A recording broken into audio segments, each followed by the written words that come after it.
que ce soit en langue araméenne, que ce soit en français, en toute autre langue où on traduit cela, ce cri est presque dans la bouche de tous les chrétiens. Aujourd'hui, on voudrait creuser ce que veut dire réellement ce cri. Qu'est-ce que Jésus voulait exprimer en ce moment et surtout, qu'est-ce que ça signifie pour nous? Mon Dieu, pourquoi m'as-tu abandonné? On y sent de la douleur. Eloi, Eloi, lama sabachthani.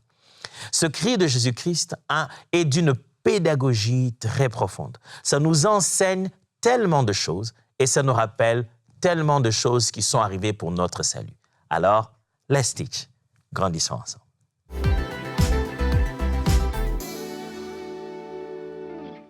Frères et sœurs, Jésus à la croix nous a donné un exemple. Il a accompli les prophéties de Dieu tout en laissant pour nous un modèle. Il a fait ce qui était écrit de lui pour nous apprendre qu'est-ce qu'il faut se mettre à faire. Il nous a laissé un modèle de foi à suivre. C'est dans sa vie, mais c'est aussi à la croix. Et à ce moment en particulier, qu'est-ce qu'il veut vraiment nous laisser comme modèle? L'une des leçons les plus fortes des paroles de Jésus à la croix, c'est en fait la maturité en temps de crise. Jésus nous enseigne pendant qu'il est à la croix, dans toutes les choses qu'il est en train de dire, en plein milieu de la crise, il nous montre ce degré de maturité. C'est lui qui demande pardon pendant qu'il souffre encore. C'est lui qui ne fait pas cas à ce que dit un des brigands et qui promet à l'autre qu'ils vont être ensemble au paradis. C'est lui qui se tourne vers sa mère, qui dit « Mère, voici ton fils ». Il est clair, il responsabilise le disciple au sujet de sa mère.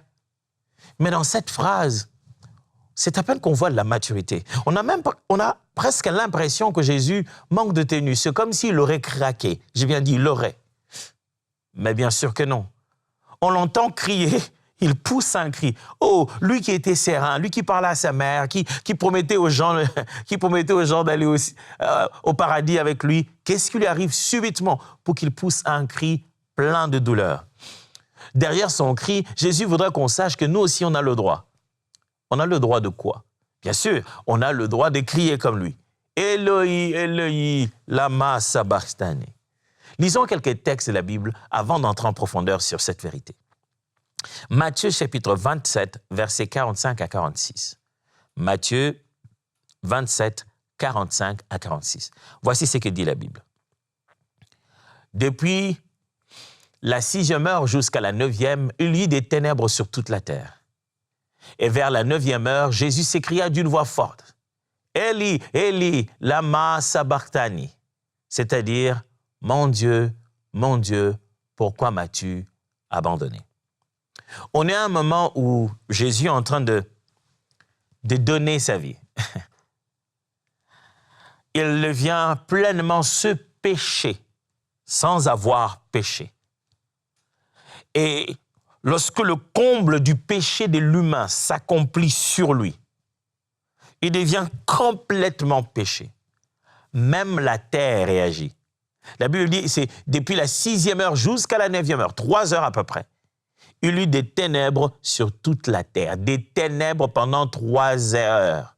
3 heures de ténèbres, vous imaginez ce que c'est? La ville, le temps est bizarre. On sent que, c'est comme si Dieu se couvrait pour ne pas voir. Et c'est à ce moment-là que Jésus a reconnu. Il a reconnu que pendant ces 3 heures, un signe était fort. Le Père le lâchait. Le Père le lâchait. Nous, on ne savait pas ce qui s'est passé. Les hommes ne savaient pas ce qu'il se passait. Mais lui, il a reconnu. Je deviens seul. Le Père me lâche. Et il crie, Eloi, Eloi, lama sabachthani. Mon Dieu, pourquoi m'as-tu abandonné? La Bible ajoute que certains de ceux qui étaient là croyaient, ils se disaient, il s'est mis à invoquer Élie maintenant. Pourtant, ce texte nous montre une vérité forte que je voulais partager avec vous. La voici. Il y a toujours dans la Bible un passage. Il y a toujours dans la Bible un passage qui correspond le mieux à l'expression actuelle de ton cœur. Oui, il y a toujours dans la Bible un passage qui correspond le mieux à l'expression de ton cœur. Jésus n'est pas juste en train de parler de son propre chef, de ses propres pensées. Il est en train de citer un texte bien précis des Écritures qu'on va lire tout à l'heure. Il puise dans la parole de Dieu de quoi dire à Dieu dans ces moments-là. Comme quoi, il y avait une phrase pour ça, pour ce moment-là aussi. Ouf! Je comprendrais qu'il y ait des phrases pour rendre grâce à Dieu dans la Bible, dire sa prière avant de manger, mais qu'il y ait aussi des mots, des passages, des écritures qui sont prévus pour ces temps d'agonie. Jésus, agonissant, crie le mot qui est écrit. Frère, je ne sais pas par quoi tu passes, je ne sais pas qu'est-ce qui t'arrive, mais je peux te rassurer que dans la parole de Dieu, il y a bien un passage qui correspond les mieux à la saison dans laquelle tu es maintenant, à ce que tu te prépares à dire à Dieu, quelle que soit l'intensité qu'il y a dans ta conversation avec Dieu. Je suis sûr qu'il y a une phrase qui correspond à ce que tu ressens et ce que tu vis maintenant dans la parole de Dieu. Il voit le Père est en train de l'abandonner. Et lui qui était parole faite chair, a su quelle parole il fallait déclarer à ce moment-là. Un deuxième texte. Le psaume 22. Je lirai du verset 1 à 5. Après quoi, je lirai aussi spécifiquement le verset 24. Le psaume 22, 1 à 5 et le verset 24. Voici ce que la Bible dit. Au chef des chantres sur Biche de l'aurore. Psaume de David. Mon Dieu, pourquoi m'as-tu abandonné? Et t'éloignes-tu sans me secourir, sans écouter mes plaintes? Mon Dieu, je crie le jour et tu ne réponds pas, la nuit et je n'ai point de repos. Pourtant, tu es le Saint. Tu sièges au milieu de louanges d'Israël. En toi se confiaient nos pères, et ils se confiaient et tu les délivrais. Voilà d'où ça vient. Waouh! Ce psalmiste était incroyable. C'est là-bas, c'est ici que ça vient. Cette phrase de « Mon Dieu, pourquoi m'as-tu abandonné ?» Le verset 24 maintenant, du même psaume, psaume 22, verset 24 seulement. La Bible dit « Vous qui craignez l'Éternel, louez-le. Vous tous, postérité de Jacob, glorifiez-le, tremblez devant lui, vous tous, postérité d'Israël. » OK. Ce psaume est quand même assez unique. Il commence par des cris, de pleurs, de l'angoisse, mais on le voit progresser vers la louange. On dit « louez-le ». Ça a complètement changé. Ça commence avec une détresse, ça finit avec de l'espoir.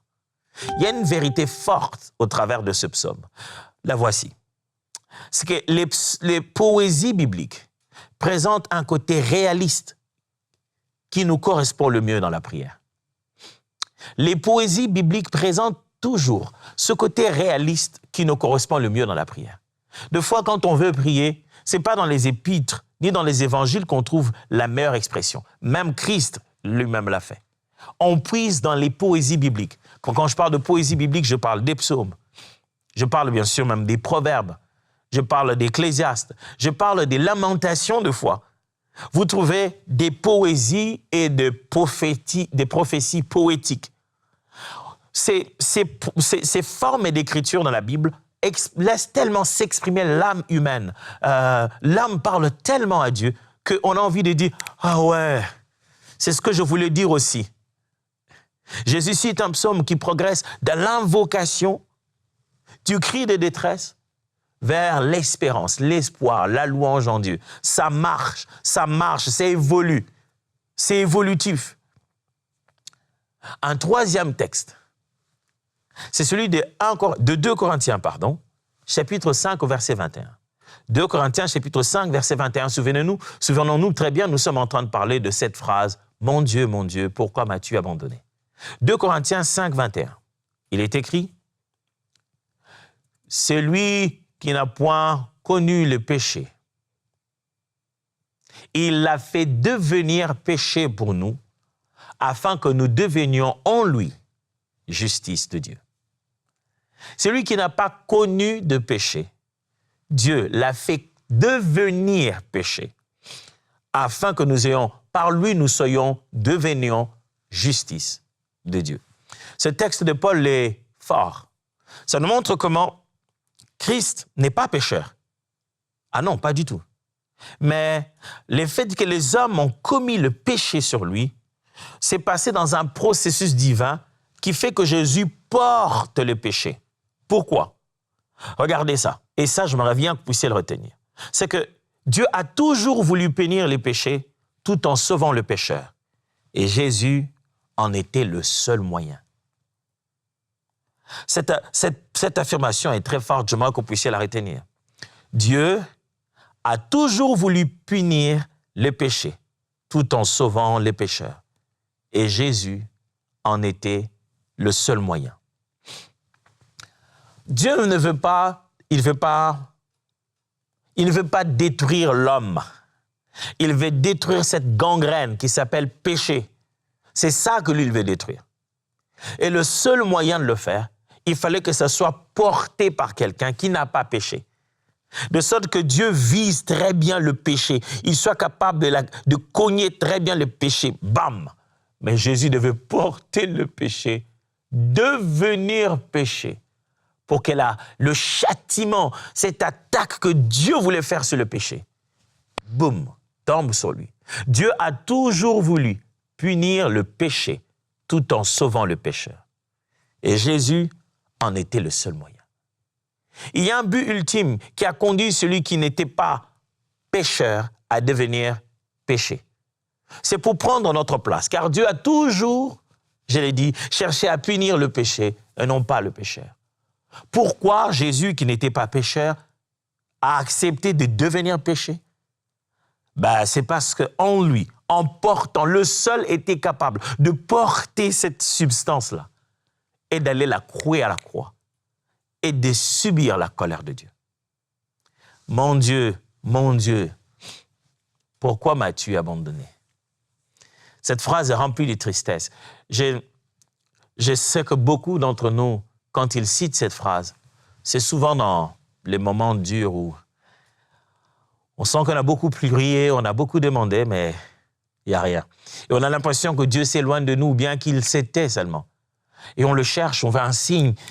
Et on s'est dit, oh, mon Dieu, pourquoi m'as-tu abandonné? Certes, la situation de Christ était différente. Mais cette situation de Christ, cette phrase qu'il a déclarée, nous donne droit à 3 grandes vérités. Premièrement, j'ai le droit de crier vers Dieu comme Jésus. Mon Dieu, pourquoi m'as-tu abandonné veut dire, moi aussi, j'ai le droit de crier vers Dieu comme Jésus. Mes amis, si le Fils de Dieu, Dieu fait chair, a eu la liberté de crier comme ça devant son Père, ne te sens pas culpabilisé quand c'est le moment de crier vers Dieu. Vous savez, moi-même, j'aime ce cantique quand on le chante tout le temps. Oh, je crie à toi, oh, je crie à toi, oh, ce beau cantique de Joby. Je crie à toi, je crie à toi, je crie à toi. Nous avons le droit de crier à Dieu notre Père, comme Jésus l'a fait. Jésus nous montre un modèle, il dit, hey, il y a des moments, il faut crier, il faut invoquer, il faut appeler. Mon Dieu, ce que David a fait dans l'Ancien Testament, ce n'était pas un manque de foi, c'est un bon geste. Le message de la Bible, vous savez, n'a pas pour but de cacher la douleur des hommes par un contentement hypocrite. Il les aide plutôt à guider leur douleur dans un bon sens. La Bible ne veut pas couvrir que nous souffrons. La Bible ne veut pas dire, quand tu souffres, tais-toi. Non, quand tu souffres, tais-toi. Quand tu souffres, ne dis rien, que personne ne sache. Tu es un enfant de Dieu, mon frère, alléluia, amen. Dans la prière, dis seulement de louange au Père. Oh, je te glorifie. Non, c'est pas ça ce que la Bible enseigne. La Bible ne nous enseigne pas à cacher nos douleurs de façon hypocrite et à souffrir à l'intérieur de nous. Non, la Bible nous apprend à orienter et à guider nos douleurs dans la bonne direction. Laquelle?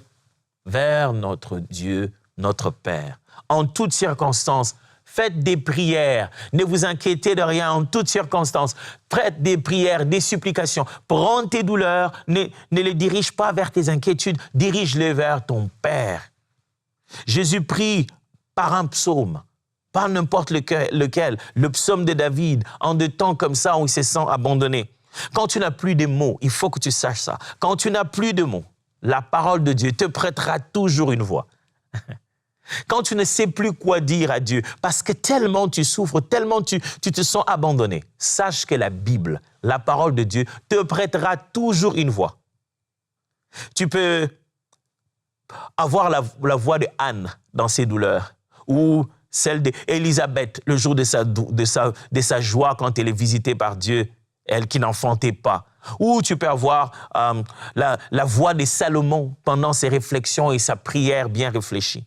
Il y a dans la Bible tellement de voix que tu peux prêter, que tu peux emprunter plutôt. Tu peux récupérer ces voix-là en disant « Je ne sais plus quoi dire, je vais dire ce que Jacob a dit. Je ne sais plus quoi dire, je vais dire ce que Jérémie a dit. Je ne sais plus. » Même le Fils de Dieu sur la croix, il ne dit pas ce qu'il va dire, il dit ce que David a dit. Si tu n'as plus de mots, la parole de Dieu aura toujours une voix à te prêter. Pourquoi? Parce que tu as le droit de crier à ton Père comme Jésus l'a fait. Deuxième droit que nous donne ce cri, c'est que j'ai le droit de demeurer avec Dieu grâce à Jésus. Par ce cri-là, Eloi, Eloi, lama sabachthani, Dieu, le Père, l'abandonne. Il l'a abandonné pour nous. C'est pourquoi Paul dit justement aux Corinthiens, lui qui n'a pas péché, il l'a fait pécher pour que nous devenions justice de Dieu. Maintenant, j'ai le droit de demeurer avec Dieu grâce à Jésus. Jésus a porté ce qui nous séparait du Père. Maintenant, parce que lui, il a crié comme ça, lui, il s'est senti séparé, parce que lui, il a déclaré que le Père l'a lâché à ce moment-là. C'est pour que nous soyons capables de dire, tu ne nous abandonneras jamais, tu ne nous délaisseras jamais. Quand tu comprends que Jésus avait pris ta place, quand tu comprends que les cris des douleurs de Jésus n'étaient pas ses cris à lui, c'était nos cris que lui a dû pousser, eh bien, tu ne laisses plus la place ni à la honte, ni à la douleur devant Dieu. Quand tu avances devant le Père, tu n'as pas honte, ni peur. Tu sais que j'avance devant mon Père. Et ce qui nous séparait a déjà été pris en charge. Ce qui pourrait l'éloigner de moi, ce qui aurait pu me faire crier « Eloi, Eloi, lama sabachthani », ça, Christ l'a déjà pris. Écoutez-moi, ce cri-là de Jésus, c'était pour nous. C'était pour nous. C'était pour nous que le Père l'a abandonné. En ce moment-là, il avait pris notre place. En fait, c'est nous qui devions normalement crier « Mon Dieu, pourquoi m'as-tu abandonné ?» Abandonné à cause de nos péchés, abandonné à cause de nos erreurs, à cause de nos limites. Mais nous vivons maintenant une vie où nous demeurons avec Dieu. Où il nous dit « Je ne vous abandonnerai jamais ». Seigneur Jésus, merci d'avoir vécu l'abandon pour que nous demeurions avec le Père. Merci d'avoir vécu l'abandon pour que nous restions avec Dieu. Oh, heureusement que tu ne vis pas le rejet comme nous on le vit aujourd'hui. Oh, je me serais senti rejeté. Le Père m'a rejeté. Il m'a abandonné. Comment il m'a laissé seul? Je suis blessé. Heureusement que tu ne vis pas le rejet comme nous. Parce que c'est à cause de ton rejet que nous avons été récupérés. C'est à cause de ton abandon que nous avons été réconciliés au Père. Mes amis, glorifions Dieu à cause de l'œuvre de la croix. Remercions Jésus à cause de ce qu'il a fait pour nous, à cause de ce qu'il a vécu. Frère, c'est une chose de sentir que les hommes t'ont abandonné. Quand les hommes, les disciples, les gens qu'il aimait aussi l'ont abandonné, quand les disciples fuyaient, il n'a pas crié. Mais quand celui qui était avec lui, souvenez, Jésus avait cette fierté de dire « Ce que je fais, c'est ce que je vois faire au Père. » Il dit « Le Père est avec moi. » Il était si fier. Je ne suis pas seul. Ce n'est pas seulement moi qui témoigne, mon Père témoigne de moi. Et là, subitement, pendant 3 bonnes heures, il sent que, Eli, lama sabachthani. Mon Dieu, pourquoi m'as-tu abandonné? Si Jésus a vécu ça, c'est pour que plus jamais je puisse le vivre. Désormais, j'ai le droit de demeurer avec Dieu grâce à Jésus. Il y a un 3e droit. Au travers de ce cri-là, un 3e droit nous est accordé. C'est celui-ci. J'ai le droit de questionner Dieu sans que cela ne me sépare de lui. Frère, tu as le droit de poser des questions à Dieu sans que cela ne soit une expression, une forme de manque de foi ou d'abandon de foi ou d'apostasie. Il y a des moments dans la vie, on a des questions. Oui, des questions. Je dis, Seigneur, qu'est-ce que je n'ai pas compris? Ah, Dieu, est-ce que tu ne m'aimes pas? Ce n'est pas un manque de foi. Il arrive des moments où on parle à notre Père. C'est pour ça qu'il est notre Père et qu'il peut entendre ce cri direct de notre cœur sans avoir besoin de corriger une quelconque théologie, juste un cri des cœurs d'abord qui s'exprime devant lui. Jésus nous montre que nous avons le droit de questionner notre Dieu sans que cela ne soit un manque de foi. Seigneur, qu'est-ce qui se passe-t-il? Dieu, m'aurais-tu menti? Dieu, ça ne se passe pas comme tu l'avais dit. Qu'est-ce qui se passe dans ma vie? Avoir la foi, mes amis, ne signifie pas l'absence de questionnement. Oh, moi, je suis un homme de foi, je ne pose pas de questions. Non, ça ne signifie pas ça. Avoir la foi, c'est plutôt la présence de Dieu dans tes questions. L'accompagnement de Dieu.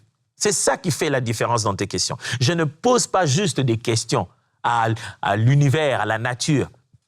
Je ne me demande pas seulement à moi-même, je lui demande.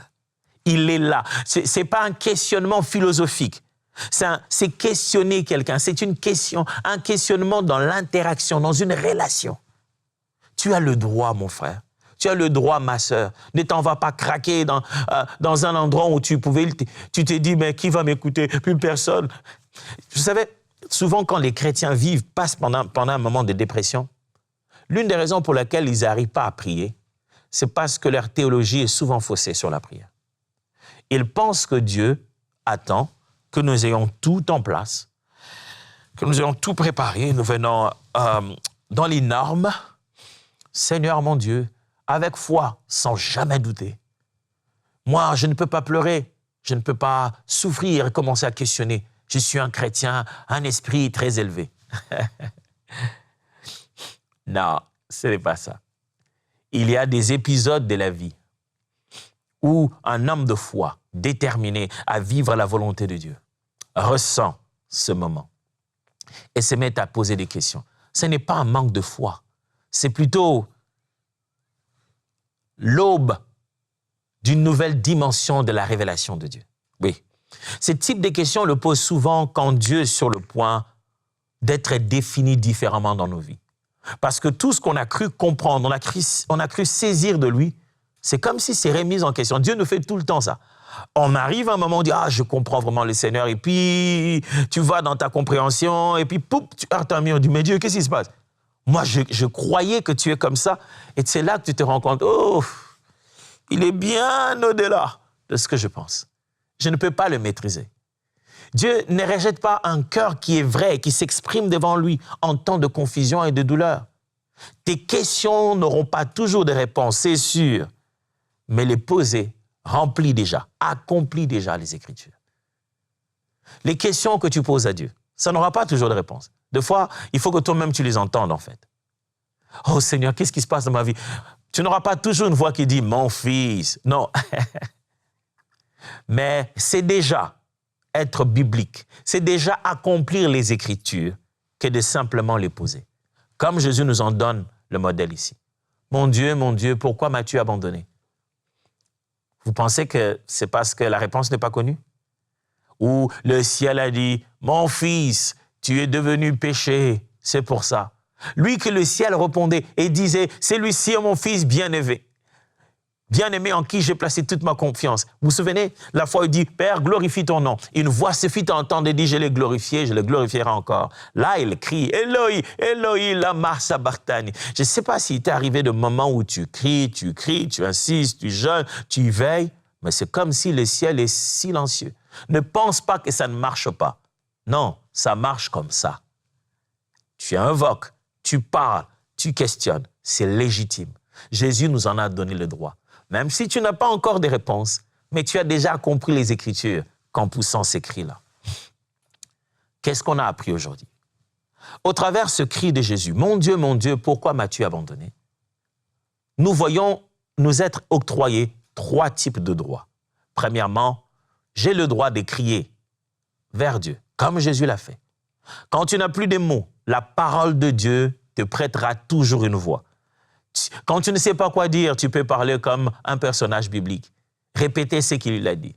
Deuxièmement, j'ai le droit de demeurer avec Dieu à cause de Jésus, grâce à Jésus. Quand tu comprends que Jésus avait pris ta place, tu avances devant le Père sans honte. Et troisièmement, j'ai le droit de questionner Dieu sans que cela ne me sépare de lui. Tes questions n'auront pas toujours de réponse, mais les poser, c'est déjà accomplir les Écritures. Aujourd'hui, maintenant que nous commençons cette semaine, voici les challenges, voici le défi que j'aimerais te présenter. Quel passage biblique explique le mieux tes prières dans cette saison de la vie? Dans la Bible, dans la parole de Dieu, quel est le passage biblique qui te prête le mieux la voix, les mots? Ce que tu t'apprêtes à dire à Dieu ces derniers temps, ça se trouve où? Pasteur, je ne connais pas toute la Bible. Ah, aujourd'hui, avec la technologie, mon ami, tu peux bien chercher ton passage. Tu peux chercher sur des moteurs de recherche ou des intelligences artificielles et dire quel est le passage qui dit ceci, c'est là, même si tu l'as oublié. Mais le défi que je te présente cette semaine, cherche ces passages-là. Médite-les chaque matin. Des fois, même quand tu ne sais pas prier, ouvre la Bible à ce passage-là. Récite ce passage-là. Et c'est comme ça que tu vas maintenir une relation stable avec Dieu. Mon Dieu, pourquoi m'as-tu abandonné? Ce n'est pas juste un cri de désespoir. C'est un droit que Jésus nous montre, que nous pouvons nous présenter comme ça, devant Dieu. Lui parler de cette manière-là. Et savoir que même sans réponse, le questionner, c'est déjà accomplir les Écritures. Cette semaine va être passionnante. On va apprendre beaucoup de bonnes choses, les autres paroles de Jésus et comment cela nous parle à nous aujourd'hui et comment on peut le vivre. J'aimerais déjà commencer la semaine, comme vous le savez, avec cette bonne habitude de dire merci. Un jour, quelqu'un nous apprenait les bonnes manières. C'était à l'école que j'ai dirigée, l'école pour conducteurs de louanges et des leaders qui s'appelait Rhema Worship. On avait un merveilleux couple qui nous bénissait énormément. Le couple Toto, Camille et Esther. Et ils avaient un cours particulier qu'ils enseignaient, c'était les bonnes manières. On avait beaucoup de jeunes serviteurs et on voulait qu'ils apprennent les bonnes manières, la tenue, juste comment être avec les gens.